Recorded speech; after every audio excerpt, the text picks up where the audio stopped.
Gum, ano ginagawa mo dyan? Mga halaman. Nagalas ka ng mga halaman mo? Pag-aayos. Kaway kung ano-ano pa na naman dyan. May ayos dito mga halaman at hindi ko na naasikaso. Ano naman naayusin mo dyan? Lumot? Tatanggalin mo lang? Talaga kung ano. Siyempre, ginugutot ko yung mga nawawalan na ng ganda. O, paano man yun? Ay, yung hobby ko, ay nga nagagawa ko. Wow! Siyempre, Bakit gaganda ba yan? ito, maliit na lang siya. Diba?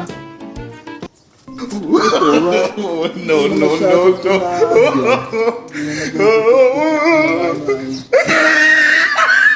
Kailangan magupit ito. Kala mo maliit na puno, hindi pa na kukurti-kurtihan dyan. Kaya ganyan na Maganda na yung tingnan. Hindi ko na naasikasat. Lagi na lang ako nasa tindahan.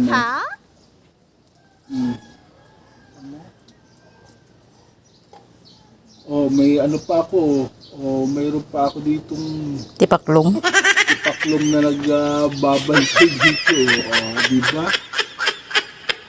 Katulong ka na sa environment ng ating. Tapos, ano pa gagawin mo? Nililinis. Hindi magda. Puro lang kasi tayo yun tatagkalin ko yan, kakalbuhin ko yan. Putulan ko lang naman yan. Ayusin mo ang pag-ayos mo dyan, ha? Parang kalbo lang din. Dapat yung magandang pagkagawa mo dyan. Maganda ang pagkakagawa. Kita mo nga yung kinakalbo. Ayan kalbo na di wala na naman siyang dahon. Bakit kinalbo mo? No. Baga.